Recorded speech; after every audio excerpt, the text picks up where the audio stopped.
Hello, and welcome to Real Life Renos, the podcast. I'm your host, Karen Brown, and in case this is our first meeting, let me introduce myself. I'm an aging in place and accessibility strategist. That means I work with businesses and governments to make their buildings more accessible for everyone. I also work with individuals who want to stay in their homes, in their familiar communities, for as long as possible. Since homes have never been built to work with us as we age or acquire disabilities, that means they need renovations. Sometimes small ones, sometimes large renos. Real life renos also means renovating the way we think about our lives, so some podcast topics are in that area. Today, our guest is Ron Wickman, an architect who specializes in accessible design. If you are thinking that downsizing from a neighborhood home to a condo is the right move for you, listen to this podcast and you might just think again. Hi, Ron. Welcome back. It's good to have you. Oh, thanks. It's great being here. Terrific. Well, we've talked an awful lot about accessible housing, and we've also talked about seniors wanting to stay in their own homes but needing to make decisions. You know, I came upon this bunch of data talking about older adults, and it seems that they want to move, they want to downsize.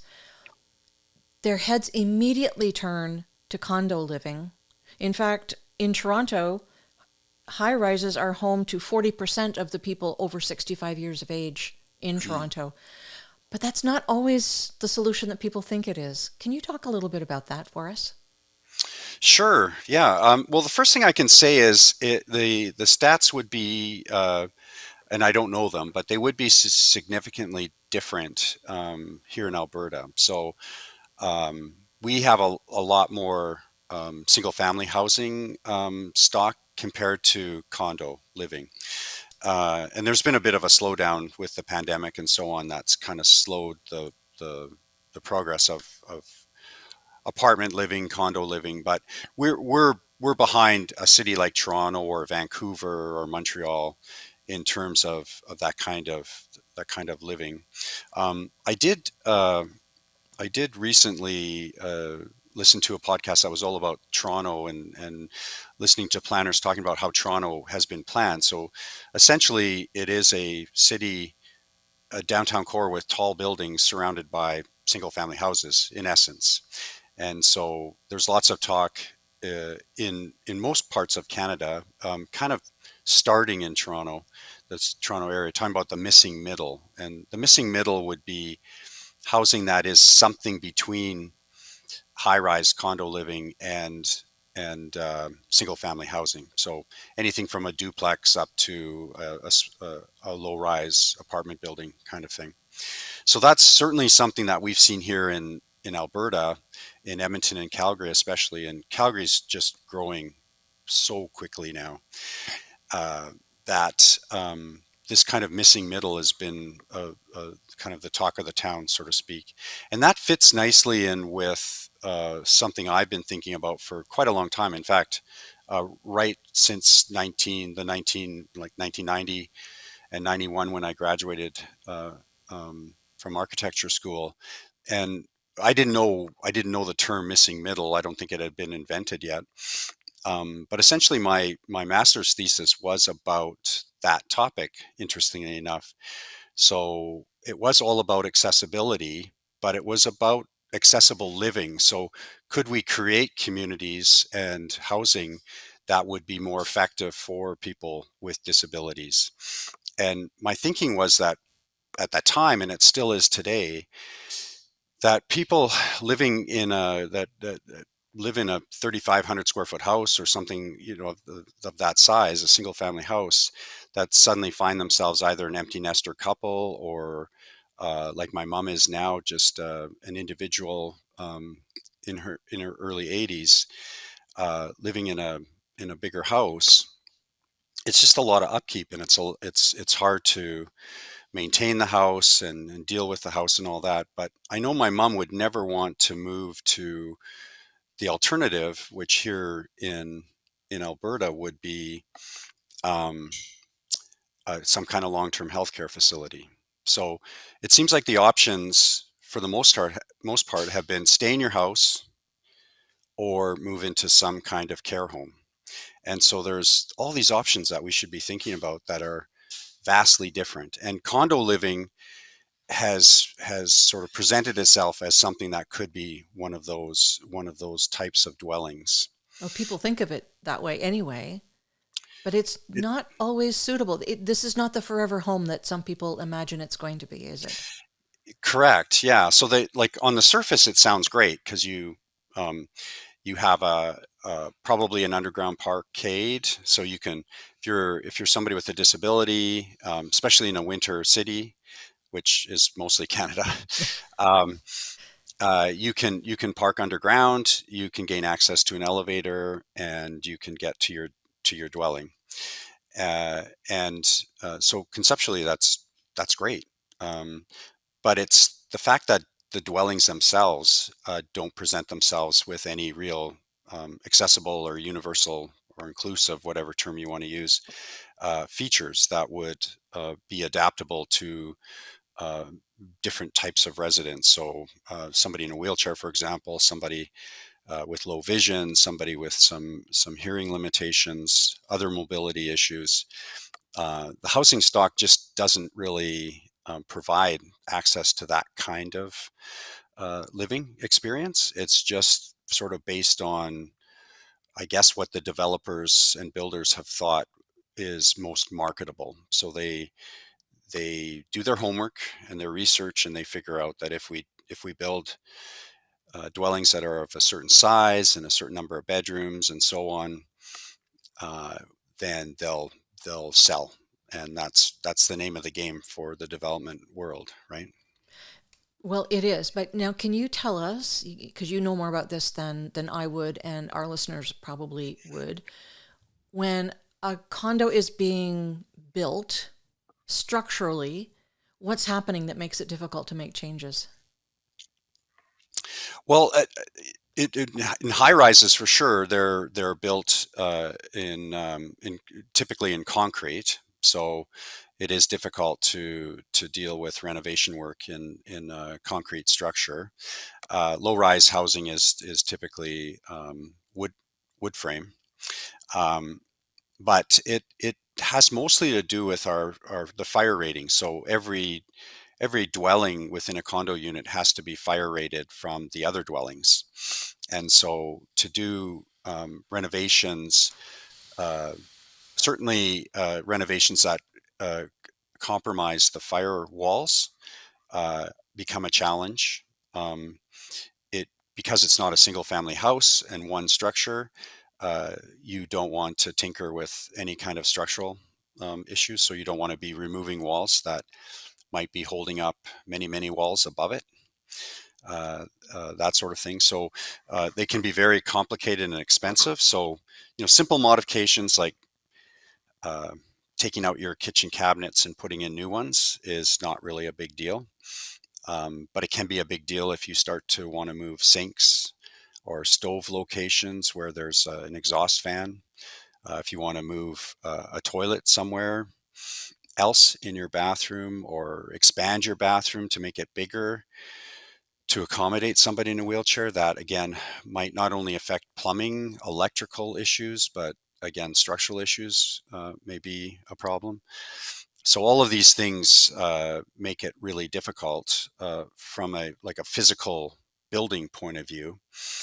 And then the other part of it is that condo living is ruled by a condo association. So it's a board of people living in the condo building that also act as a bit of a government, that they decide what can and can't be done within the overall structure of the building. And their decision making is primarily based on what is good for the collective, everybody that lives there.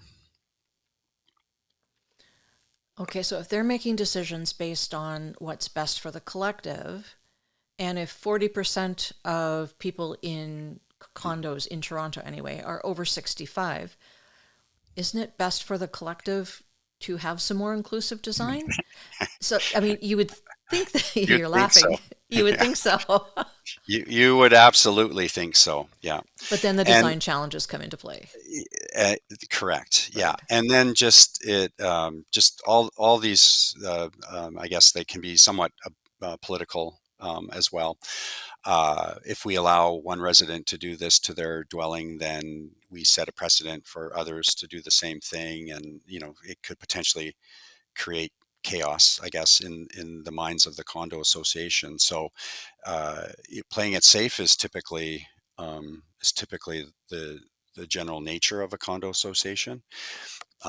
Try to do as little as possible that would affect the overall marketability of the condo building for everybody. And the one thing that I need to say about condo living that in my experience as an architect who has worked on several projects involving condominiums, condominium dwellings, it's the outdoor access that has presented itself as the key major problem in all of this.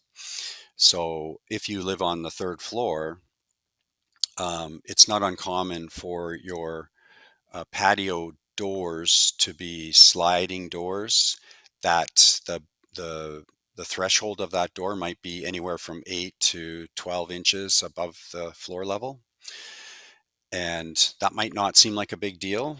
um, just have like a little ramp on the inside and a little ramp on the outside, but when you consider that in 12 inches you need a 12-foot ramp, a 1 in 12 ratio.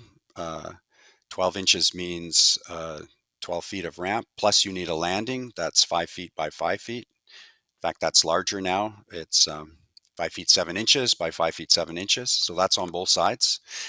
Um, Basically, your ramping situation would take up most of your living room and most of your deck to make that work. And the the patio door is considered part of the collective. It's part of the building. It's not the individual owner's property. So the bathroom is, the kitchen is, the bedrooms are, but the the exterior of the building is not. So even trying to change out your patio door to be different than everybody else's patio door, it gets a tremendous amount of resistance, based on my experience working with condo associations. So the bathroom is yours, but because of the way that the building is built, the structural implications mean you really can't change it. No, And the outdoor space and what leads to it is not yours, but correct. they won't want something that looks different. So, this 40% of people over 65 who were thinking that a condo might be their savior in terms of downsizing, they need to maybe think a little bit more in the future, because as we all age, things come into play, mobility issues, if you don't already have them. I mean, somebody with a wheelchair would find going into a condo very challenging right off Hmm. the jump if that Yeah. was their situation.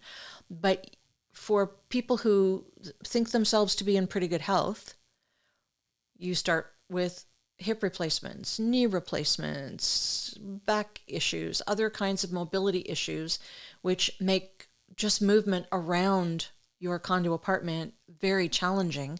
And if you can't access your balcony or deck anymore, that's a problem. Hmm.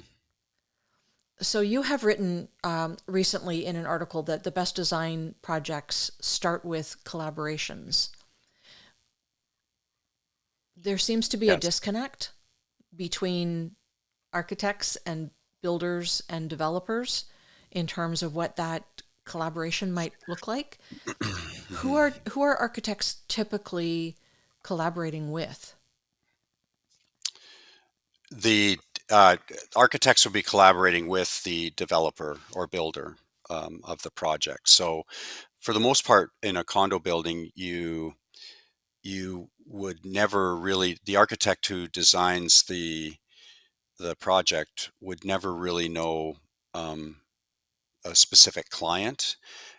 There would be a profile of a client. So the developer would present a what we'd call a program to the architectural team to design.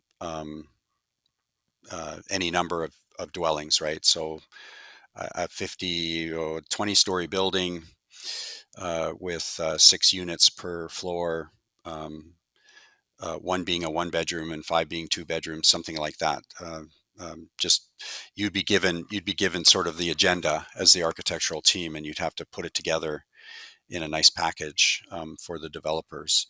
And then more often than not, the developers like to try to then sell a good number of the dwellings before they actually start construction, so that they can sort of finance the project. At least that's my understanding of it, as somebody that typically doesn't enter that world as an architect. I'm usually the one that comes in way later, like 10 years later, when somebody with a disability has already purchased a condo and now they want to modify it. So maybe a little bit different today. I think there are more innovative ideas that are probably happening with condo living, but by and large, that's the way it is, right? So we don't, as architects, we generally don't talk to the end user of any of the dwellings, and in any way, shape, or form. Right. One of my favorite sayings is when you change the way you look at things, the things you look at change. Hmm. And I know we've touched on this before in one of our previous podcasts, but the idea of changing from a medical model of disability to a social model of disability seems to come into play here. Yes, yeah, yeah, and it's funny that it's still a thing, right? This idea that the medical model, but I think that's the way a lot of people in the general public kind of perceive things, is that, oh, if I get an accessible dwelling, it'll look institutional, and we'll have to have all these ugly grab bars around, and it just won't be very nice. Everything will be white and very clinical looking. Um, and so for developers that are even more knowledgeable about accessibility, they have trouble marketing something that they feel should sell quite easily, but they often get more resistance than it's worth for them. So then they go back to what works for them, right? So it's a little bit of a double-edged sword. So, like, certainly I would never want to be seen as somebody that is, anti-development or hard on developers. It's just sort of a function of the history of the way we've always approached housing. Right, right. Let's touch on some of the other difficulties for people of a certain age and people with disabilities living in high rises. When we think about reaching them in a medical emergency or disasters of some kind. I mean, I guess Hurricane Hazel was the last hurricane to hit Toronto in the 50s, but Mhm. we do get tornadoes, fires happen. I don't really find, maybe you do, but I don't, that people who have disabilities and people who are older are somehow an organized group of people for those who are charged with rescuing them. Yeah, yeah, that's often what happens, and I think the 9/11 um, event really was a game changer, in so many levels. But architecturally, there was a lot of discussion and talk about what to do in cases of emergency. So traditionally, the elevator is something we don't use in a building that's experiencing a fire, for example. So we use the stairwells. And of course, if you're quadriplegic in a power wheelchair, that becomes impossible to do. So that's certainly something that uh, more people became aware of as an issue, and the result of that was that in different jurisdictions, the building codes ask for what they call areas of refuge. So they're typically in your stairwell, which is a fire rated space. and the landings of the stairs are um, larger, so that you could park yourself in a wheelchair. You'd have access to some technology like a phone or some kind of emergency call button, something like that. So you could wait in there, and hopefully help would get to you soon enough. But it would also the landings of the stairs would also allow people um, getting getting down the stairs to get by you, and so you wouldn't impede the people evacuating the building. Um, in Alberta, we don't actually. That's not part of our code right now. In BC, I believe it is, and I'm pretty sure it is in Ontario, although I could be corrected on that one. So we don't have a harmonized Canadian building code that really speaks to areas of refuge, and that's a bit of a problem. That's something, as somebody who sits on the Barrier Free Design Committee or the Accessibility Design Committee in Alberta, that's something I've lobbied for almost 20 years now. But it's just one of those things that just it does increase the size of the building and cost, and so there is some resistance from the industry into doing this. So that's certainly one of the challenges for somebody, especially with a higher level of disability, like somebody who's quadriplegic. Even a power chair itself can be 350, 400 pounds. Then that's not even including the individual that's in the wheelchair. So it would be really, really challenging to try to get somebody out, right? You literally have to take them out of their wheelchair and just carry them down. So this is definitely one of the major problems with high-rise living. Right. There's an article that I sent to you that I will include in our show notes. It was a CBC article that talked about a fellow who was in a wheelchair since the age of 11, had an accident at the age of 11 and is in a wheelchair. He seems to live independently, but in a high-rise building. And the fire alarms went off one time, and it took 40 minutes for anybody to get to him. What a terrifying place to be in Hmm. for Hmm. anyone.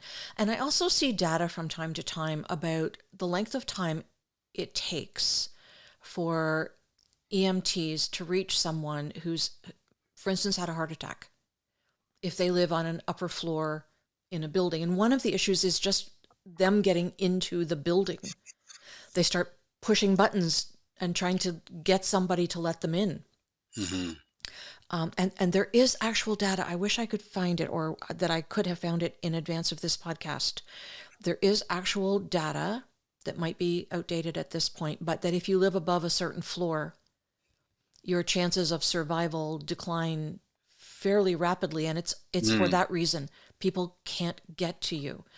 I sound like I'm trying to scare people off of condo living, and I'm really not. It's just there's so much that people need to think about when they're looking to downsize, and not just having them look 5 years ahead, but having them look a Mhm. decade, 2 decades ahead to what their circumstances might be and what they might need. Does Yeah. it sound like I'm trying to scare? I guess it does, Well, but I don't mean to. well, yeah, like, I mean, I know what you're saying, and this is something that I've encountered for a long time now too. So, I at kind of a higher level, sort of more a little bit of philosophy in my approach to all of this. In my early days, it was my approach was it's just the right thing to do. Like it's just like to just be a good human being, and if you're an architect, design for people with disabilities. If you're a politician, make decisions that make life better for people with disabilities. It's just the right thing to do. In the early days, I didn't think about um, societal attitudes and beliefs. I didn't think about money as much, at least not other people's money, right? Um, you start to live your life, and you realize that there's a lot of complicating factors in this. This kind of right thing to do sort of morphed into being a safety issue. Um, not so much just getting people in a building, but also getting them out. So you try to approach it from the point of view of, if we don't do these things, really bad things could happen.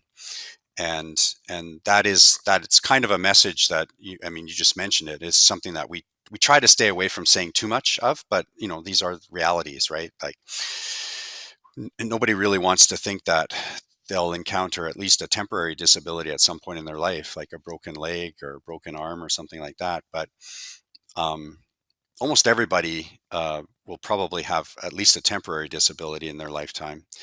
And I would say it's got to be close to 100% of people at least have a friend or somebody they know with a disability. So it's part of our world all the time. And so it doesn't have to be just about doing the right thing or being safe.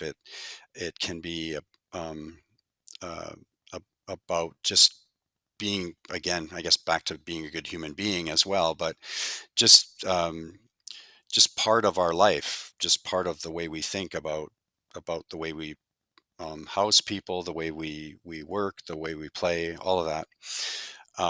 It's just got to be a sort of a natural part of the way we live and interact with each other. Um, Lately, I think, around the Rick Hansen Foundation and other groups have really been promoting the economic advantage of doing this. Again, you mentioned the large number of people who are over 65, and that's just ever increasing. And the boomer population really holds a lot of and has dictated our economy for so long. So there can be a truly an economic case made for it, and that'll kind of tweak the interest of our people more interested in developing and building. Um, so it's kind of like we have to be able to approach all segments of society simultaneously to get everybody kind of thinking the same way, but maybe from different angles, right? So some people will want to do things because it's the right thing to do. Some people want to do it because there's incentives to make some money. Um, some people will approach it from a safety point of view. Uh, and what we need more than anything, I think, at this stage in our in the movement, if you want to call it that, or in our life, is we need more people with the lived experience to be speaking out more. So we need seniors, people who are over 65, people with disabilities themselves, to be more vocal and explain to everybody else what it's like living with a disability or being older, and some of the challenges you might face and some of the things that can be done to make your life easier. I do think that at least 99% of our population are willing to listen and want to do something that um, will make life better for everybody. Sometimes we just don't know how. Right.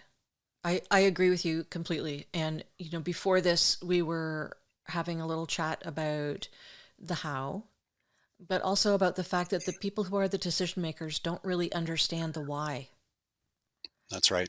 Yeah. It's such an important thing for people to understand why things need to be a certain way and then how to make it that way. So, it becomes something of a frustration, certainly for me, I think for you as Hmm. well, Yeah. that when they don't understand the why, it just floats off into the netherworld Yeah. for them. They're sympathetic, but that's kind of where it ends. It's so true. It's so true, right? And I can't help but think about my father being a politician.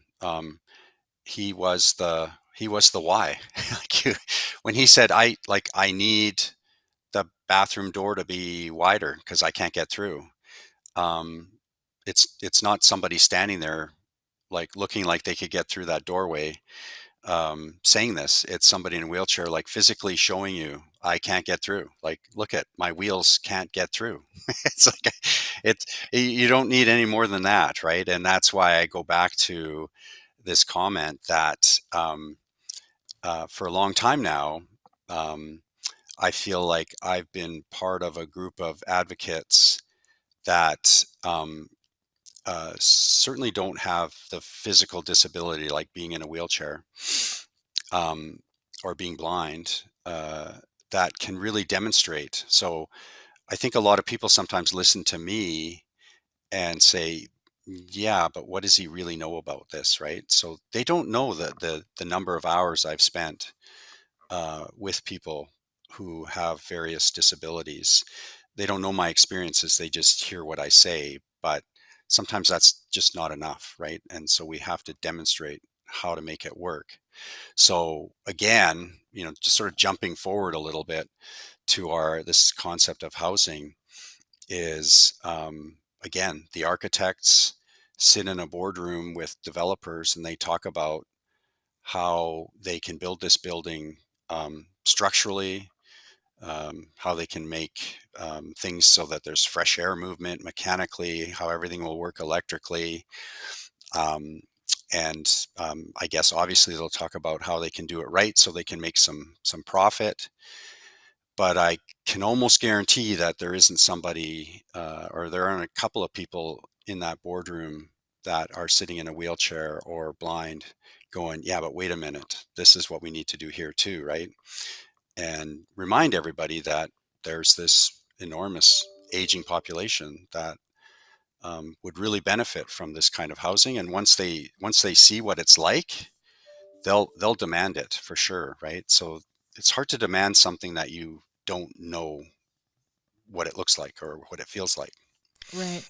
And my mind often goes to people with autism. That wasn't a diagnosis we heard a lot about 30, 40, 50 years ago, or if anything at all. Um, but now we have children who were diagnosed with autism who are adults with autism, and their parents are aging. And so that gets into a whole bunch of perhaps sensory issues around the kind of housing that they need, because not all persons with autism are going to have to live in group homes. Some of them can live quite independently, but the circumstances have to be correct. So, we talk a lot about disability in terms of physical disability, but and we have certainly spent time talking about people with sight disabilities, people with hearing disabilities, but there's this whole other category that I think is set to come on quite strongly. In fact, the Rick Hansen Foundation has just added to their roster criteria for sensory. Mhm. I'm not quite sure how all of that is going to work out, because I think that people understand something about autism. Most of us now know someone with autism. But as the saying goes, if you know one person with autism, you know only one person with With autism. autism, yeah. Do you know, do you have a thought about where the sensory issues are going to play out, how they're going to play out in the years ahead? Yeah, I do. I've been sitting on one of the task forces of the Rick Hansen Foundation, the technical committee. So I'm well aware of the time and energy that's been spent on upgrading the design standards and requirements that are within the foundation's accessibility guidelines. So there has been a lot of discussion about that, and I'm going to say not only that, but also all kinds of different disabilities have come into play as well. So in many ways, it makes it that much more challenging. Like it, I don't want to say we've opened up a Pandora's box, but it's like there's all these other disabilities that are human conditions that um, we need to consider when we're designing. And something that I'm sure I've mentioned in previous podcasts, but the designer, uh, our job is to somehow figure out the sweet spot in all of this. So you can design space that is better for somebody in a wheelchair, but might make it harder for somebody who's blind. So that goes for any kind of disability, right? So things might make improve one population's abilities, but might cause some issues for another human condition. So we have to become very knowledgeable, and that's a hard job for us as architects. Is we have to have a working knowledge of um, all these different conditions, and I know I spend a lot of time doing it. And I'm an architect who specializes in it, so I'm not, at the same time that I'm learning all I can about accessibility. I'm not spending time learning about other important issues that go into creating a building, like mechanical systems, and so I rely on other experts in that area. So again, the whole idea of the Verkansen Foundation was to create a kind of army, if you want to call it, of consultants and experts that could really help in all of this. Um, but I do know that the issue around, I guess they like to refer to it as neurodivergent now. But it's true. You do a space that's good for one person. You've done a space that's good for one person. So trying to find something that works for everybody makes it really hard. Um, and in a way, this is a little bit an aside, or this is more of a design comment that I want to make, is that for me anyway, um, it's almost kind of come full circle. Like when I entered this profession, I was largely talking about people who used wheelchairs, and as I'm still in it and hope to still be in it for a long time, but I've been around a while. Uh, I'm kind of moving back to that area of design, is trying to make what I would call almost like an inclusive, accessible design that primarily focuses on people who use wheelchairs, because in architecture, that's the most difficult population to design for. Um, you got to get the space right, the amount of space that's required. Everything else can follow. Um, our choice of colors and textures and materials, our use of lighting, acoustics, all of these things can be done. But spatially, we got to make movement easier for people who use wheelchairs. So one of the things that, and again, this is just my comment, my opinion, is as we introduce ourselves to all these different human conditions, um, it gets a little bit watered down. It gets harder to do, right? So we've got to kind of stay on task and remain focused. Um, and so, in one way, I want to encourage people to think about every every condition you can think of and learn as much as you can. But at the same time, you do, at some point, you have to start to prioritize who your target audience is, right? So it's a challenging thought that I'm saying, and I hope I'm saying it in a way that's very inclusive in my language, because I care about every condition I can think of, but I'm getting fearful that we're losing touch with just making things spatially accommodating. I think you're absolutely right, because you can fix everything else up to whatever standard is needed once you get the space right. Yes. So acoustics you can deal with, colors you can deal with. You're right, the materials, whether it's carpeting or flooring and, whatever you're doing, you're absolutely right. I don't Yeah. think that that's a contradictory thought at all. Yeah, yeah. It's Yeah.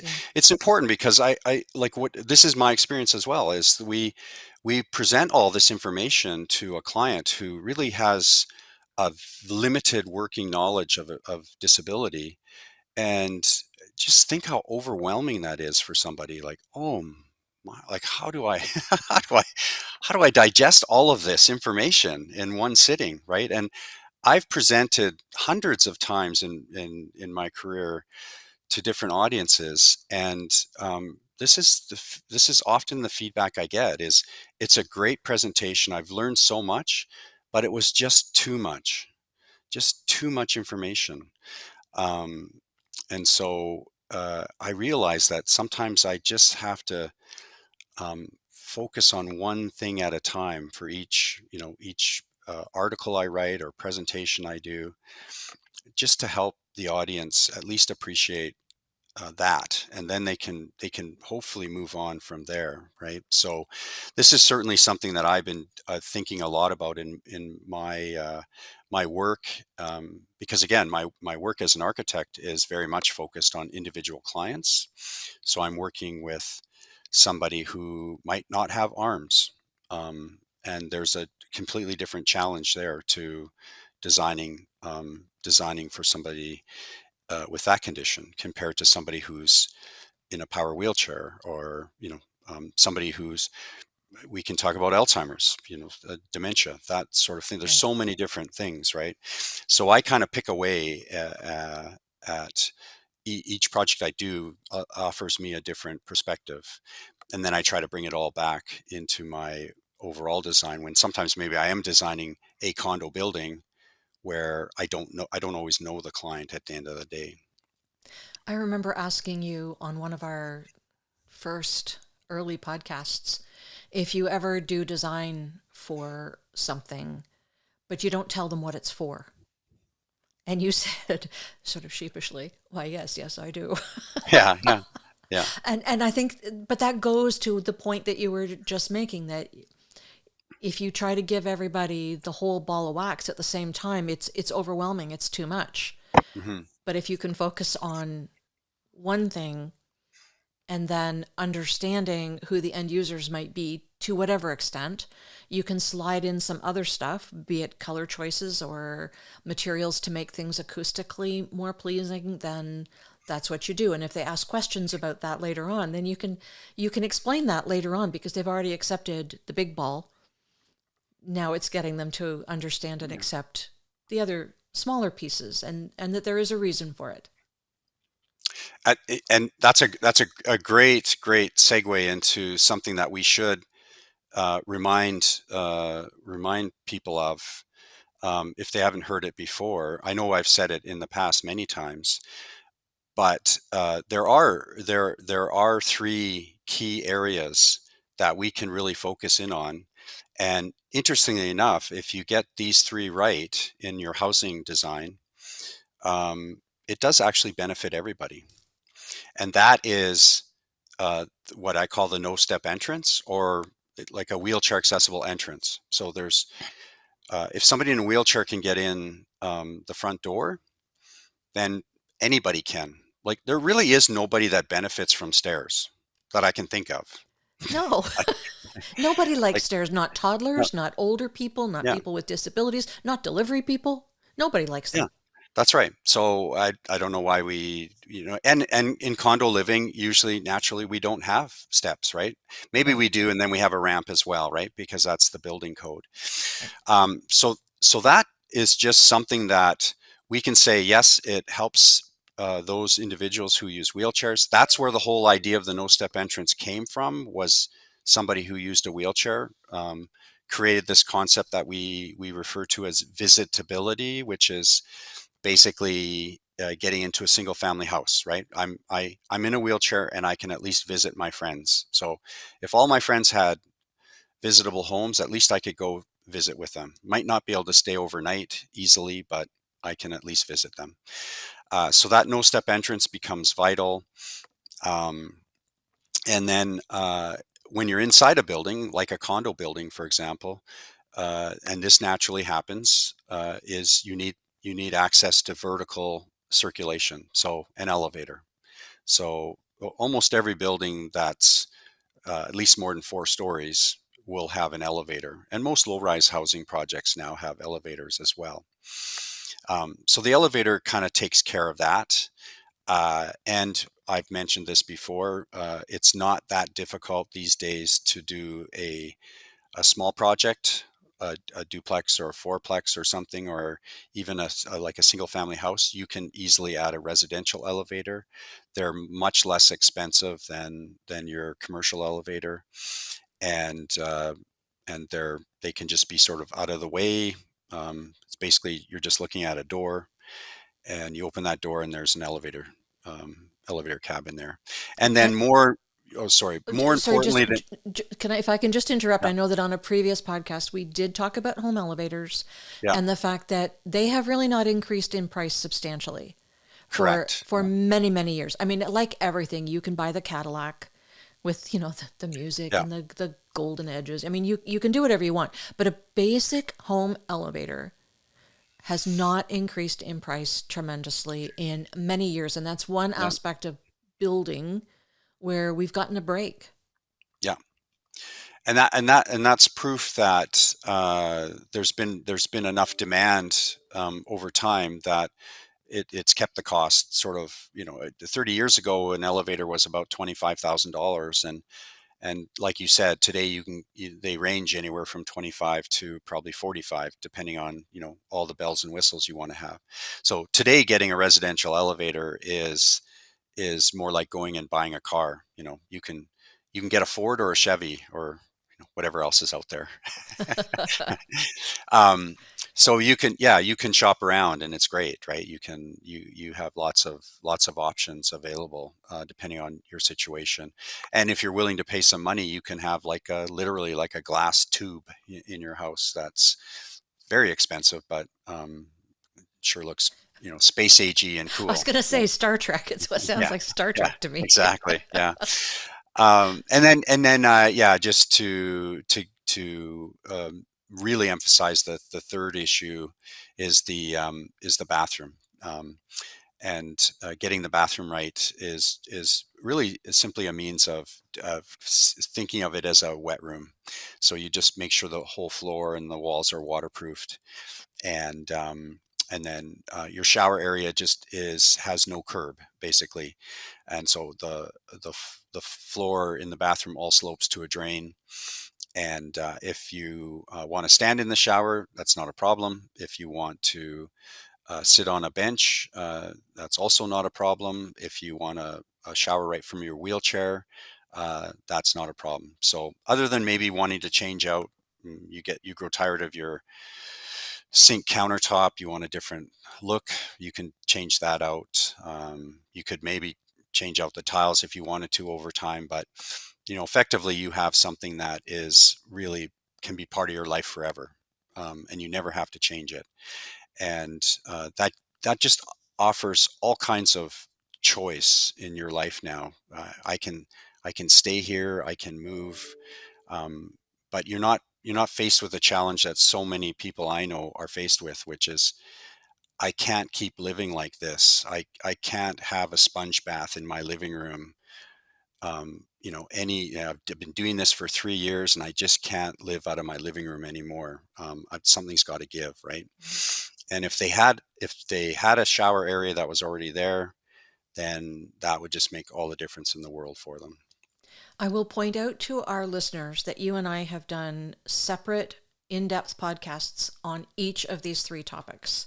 So you can go back into our archives or just search for them, and you will find details and prices and all kinds of information about each of these topics separately. Yeah, and the reason I was saying it today too is this idea that when I am now talking to government, city planners, developers, rather than um, just providing just tons and tons of information for them, I just go, here's the three things. Just listen to these three things, and leave knowing that that's all you got to worry about for now. And if you can get those things right, then depending on your perspective and how far you want to take this, that's up to you, right? You can start doing more research. You can come back to me. You can go to others, um, for more information. You can do a web search. The information There's a lot of information out there now, but people have to get their heads around the idea that there's some very simple things that you need to do, that are critical, and then after that, there's lots of other things that you can start to personalize, uh, for your own living experience. That's really good advice. And it certainly speaks to people who are looking to renovate their homes because they've decided they want to stay there. It applies to people who think they want to downsize and what they need to look for in a condo, if that's your choice, or some other kind of accommodation. Hmm. It these three things speak to everyone. They Yeah, do. They really do. Yeah. And the more I say it, the more I talk about it, the more I believe it. Like it really, and I've been working at this a long time, so it gets proven to me over and over again that these things really do work. that's right. And they're not expensive. They just really do not add. Obviously, a residential elevator to a single family house adds cost, right? $25,000, maybe $30,000. Right. Um, but But you also don't so have to spend that money. If yeah, you can yeah, live, if you've got a two-story house and you can figure out the footprint on the main floor, hmm, that's fine. But yeah, you do need to have a way to get in and out of the house, and you do need to have a bathroom that you can use. yeah, yeah. Right. You know what else costs money? What? Windows. Windows. They cost money. Just have like one window in your bedroom and then call it a day. You'll save a lot of money on windows. Well, and but there are grant dollars available. I mean, that speaks to energy saving and so forth, Yeah. which reminds me that people can look for grant monies to do these exact accessible renovations on their homes. You should check with your city, your county, and look at federal grants as well because there's money out there. Not a lot, not as much as I think either of us You'd would like hope. to see, Yeah, yeah. but there's money out there. So, you know, plan your work and work your plan is Mhm. kind of an adage that applies to this situation, don't you think? Yes, yeah, for sure. Yeah, And that, so often I think what happens in this world is the world of disability is it usually hits people unexpectedly, like at times when they're not ready for it, and either personally or a family member, a mom or a dad has a stroke, or there's a car accident, or a child's been born with a disability. There's all kinds of things that just come very unexpectedly, and then all of a sudden you find yourself just at wit's end trying to figure out what to do and where to go. So that's really, I think, certainly as a architect and consultant, I can do my best to help. I'm doing these podcasts, do presentations, write articles, do as much as I can. But that's also where government can be way more focused themselves. I know governments will say they care and they really want to do something, but often they're words, right? And I don't always see a lot of action, to be honest. this is true. But we are each responsible for ourselves. And as I That's so right. often Yeah. say to people when I talk to individuals or groups, decisions will be made. At some point, decisions will be made. Either you can make them or other people will make them. Yeah. So I think it comes down to how much respect you have for yourself and how much you're willing to take the blinders off because people get frozen around these decisions, not Hmm. knowing what to do or where to go. They get frozen, and that's a perfectly human condition. But Hmm. they need to stop that and figure out what their next 5 years, 10 years, 20 years Hmm. could look like. Could look like. Their choice. At this point, it is their choice. Yeah. At some Yeah. point, it will become someone else's choice, and they may not make decisions that you like. Hmm. Anyway, I think we've said a lot of very hopeful things for people. There are certainly lots of options, and that's probably a really good place to bring this particular podcast to an end. But as always, Ron, if you have any last words, I'll leave it to you. Yeah, I just wanted to get back to this issue I mentioned about the missing middle. So, my final comment would be that the industry has to, and this involves government as well, but we have to create a situation where there is more choice for people. So, I think. I think if we really do, and this is where architects can really play a vital role, is really promote the idea of different types of living experiences. So we talked about condos, we talked about single family houses, but there's all this stuff in the middle that um, we need to pay more attention to and give more thought to, and certainly we're seeing it here in Alberta with a lot of infill housing. So, taking existing properties and repurposing them in ways that we can get more density, try to make things more affordable. That's not always working as well as we hope, but in all of that, we cannot forget that we are largely thinking about our population of people who are aging, people with disabilities. We have an opportunity to really redo that housing in a way that effectively is more flexible, adaptable, accessible, inclusive, universal. We just have to make it our mission to really make that happen, right? Absolutely. I agree with you 100%. Yeah. Well, as always, Ron, thank you very much for joining today on the podcast. I hope we've said lots of wonderful things that will inspire people, maybe make them think, and hopefully give them some things to consider as they plan their own lives over the next decade or two. Hmm. Thank you. Thanks. And thank you to those of you who are listening and watching us. I would like to invite you back to our next episode of Real Life Renos, the podcast.